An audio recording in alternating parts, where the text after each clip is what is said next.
Hi everyone, and welcome to another June Global Tea Hut video. My name is Shansu, and I'd like to talk to you about designing a chaxi based on brewing method, either bowl tea or gongfu tea.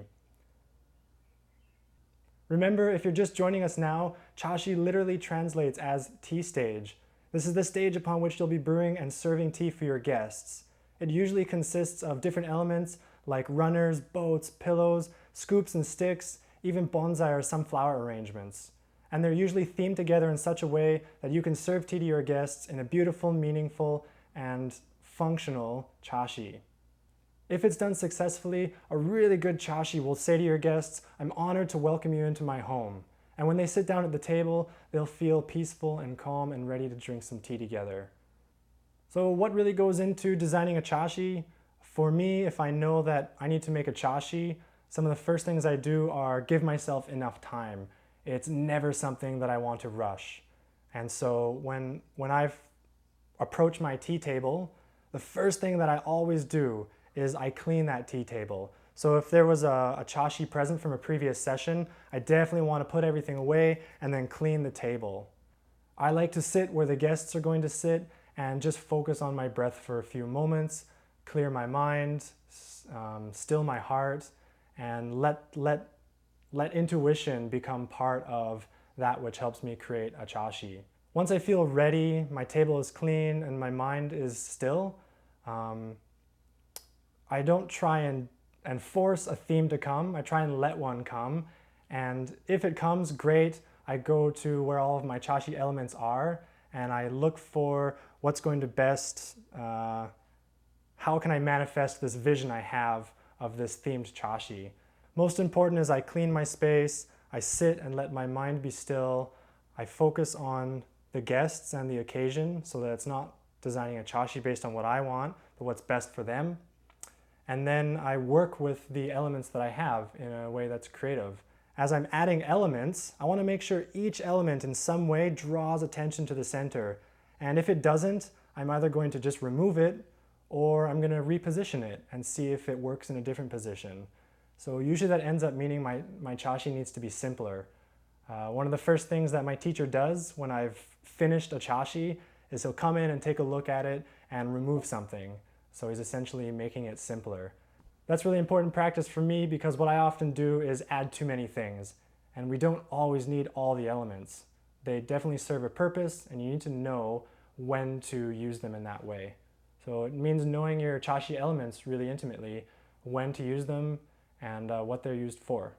And once I've finally set up my chaxi, I also like to sit in the place where the person who's going to brew the tea sits so that I can get a feel for how does it function? Is anything in my way? Is anything going to distract the attention of the guests?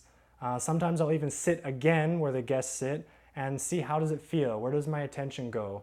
And one thing my teacher even taught me is to exit the room altogether, let my eyes adjust to a different light setting, and then come back into the tea room and ask myself, where does my attention go? And if it goes right to the center, then I've kind of, I've done my job. And if it goes somewhere else, then I know I've still got some work to do.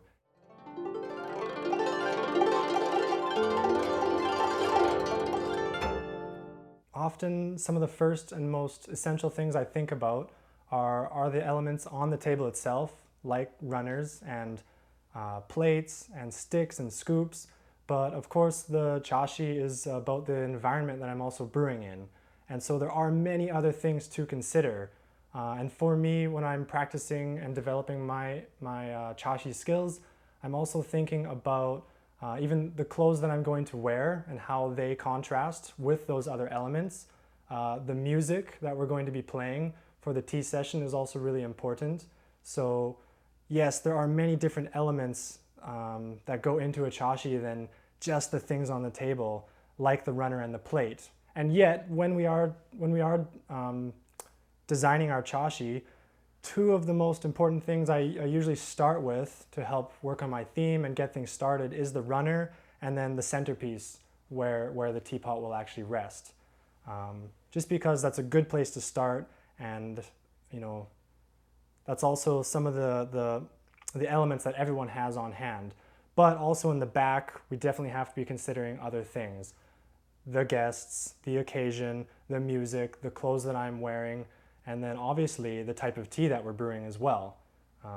You know, if the weather's hot, I want to be drinking a tea that's going to help cool us down, and so too, I want my chashi to be designed in such a way that it suggests coolness to you.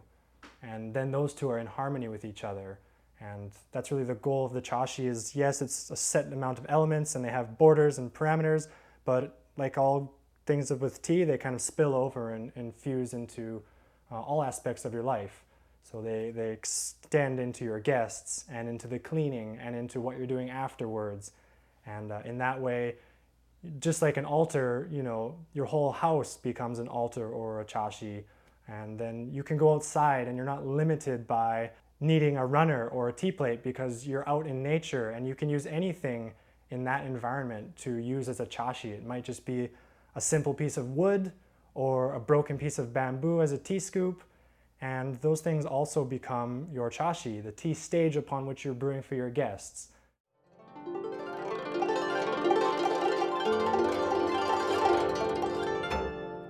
Some of the most obvious differences in a chashi for bowl tea are the teaware and the layout of that teaware. So this means we need to know certain things like the shape and the size of our teaware so that we know how to lay it out on our tea stage to brew for our guests. So in bowl tea, if it's original bowl tea, we just need to account for the number of guests so we know how many bowls there are and roughly how big they are so we can create enough space to design our chashi around those functional elements. And they're very different from gongfu tea because in gongfu tea, as you can see here, often the teaware and the elements are much more contained. I want them to be close at hand so that I can brew the finest cup of tea possible. And if I've got things spread out too much, that's going to be a little more difficult. In gongfu tea, we often need to account for certain things like the teapot and the cups, a tea boat, tray, coasters, and then some other elements like the genshui or the water basin. These are just the most essentials, and that's important for gongfu tea because we don't need all these superfluous things if we're just trying to brew the finest cup of tea possible to share that with our guests. Remember, bowl tea is about meditative space, equanimity, and balance. And so, therefore, the spirit of chashi for bowl tea is also that of aesthetics and beauty and theme. Whereas in gongfu tea, it's about brewing the finest cup of tea possible, and it's about increasing your sensitivity. And so too, naturally, the chashi for gongfu tea is more function-oriented.